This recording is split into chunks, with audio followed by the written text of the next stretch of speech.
Today we're going to dig into an ancient piece of wisdom to try and understand one of the most common and maybe one of the most destructive habits in our modern world, lying. Let's get into it. So what's with this number, 91%? Well, according to the book The Day America Told the Truth, that's how many people admit they lie on a regular basis. I mean, just think about that. That's a huge number. It basically means that for almost all of us, being deceptive isn't some rare thing. It's kind of normal. And that really leads to some big questions, right? Why is this so baked into our culture, into our lives? And beyond just getting caught, what's the real cost? What's the price we all pay for this, as individuals and, as a society? Let's see if we can find some answers. Now, the ancient text we're looking at today, a letter from the Apostle Paul to the church in Ephesus, uses this really powerful metaphor to talk about all this. It's like changing your clothes. And of course, the first step in any change is figuring out what's wrong in the first place. So let's start with the diagnosis. The source material really doesn't pull any punches here. It straight up calls falsehood the native language of what it terms the old self. That's kind of like our factory settings before any real transformation. And it traces this instinct all the way back to a destructive source, calling him the father of lies. And here's where it gets really interesting. The original Greek word for falsehood here is pseidos. Now, this isn't about, making an honest mistake or getting a fact wrong. Pseidos means a conscious, deliberate violation of the truth. It's when you say something that you know isn't what it pretends to be. So given how serious it is, the very first instruction is this really clear, decisive action. It's not a suggestion like, hey, maybe try to lie a little less. No, it's a direct command. Lay it aside. Get rid of it completely. This is step one in taking off those old, dirty clothes.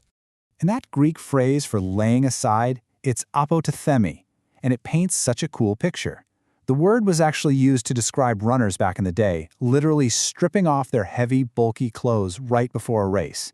They're casting off anything that would hinder them.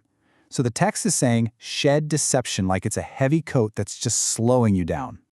But you can't just take something off, right? You've got to put something new on in its place. So let's get to the second part of this clothing metaphor, the prescription. What are we supposed to be wearing instead? And this is absolutely the key.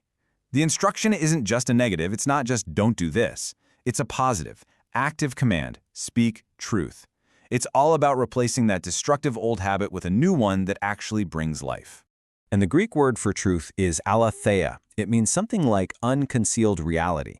So speaking truth isn't just about, stating facts correctly. It's about living in and communicating what is real, what's unconcealed, the genuine heart of the matter.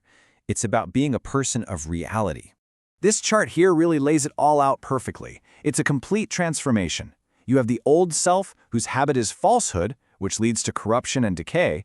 And then you have the new self, drawing from a totally different source, God, and developing a brand new habit, speaking truth, aletheia, which the text says leads to righteousness. It's a total wardrobe change, from the inside out.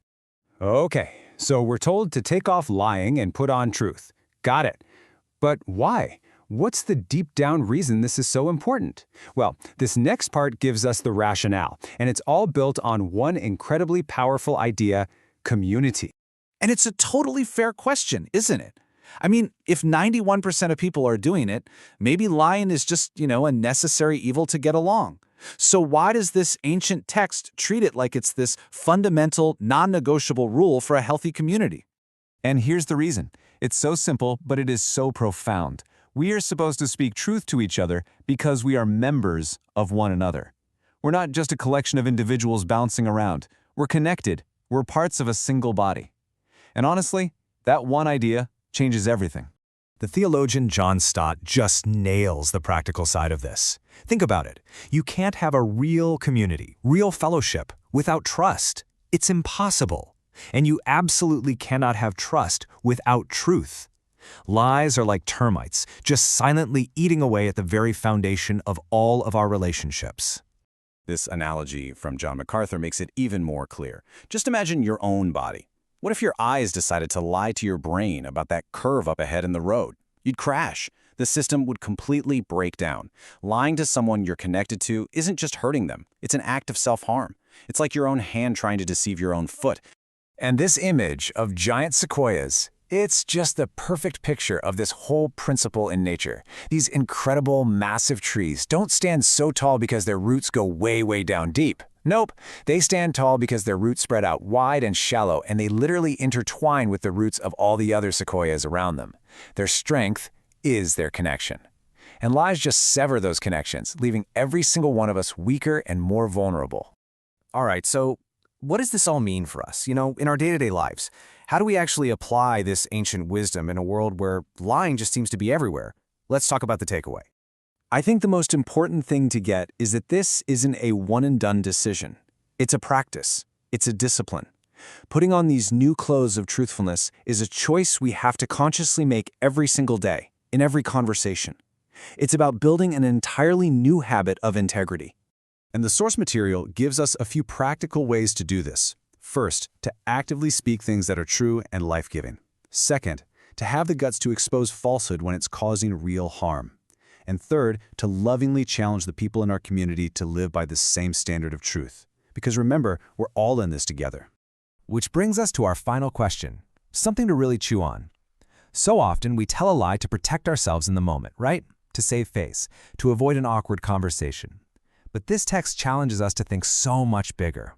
It asks us to consider, what life-giving truth could you speak today that might strengthen your community, not just for a moment, but for a lifetime?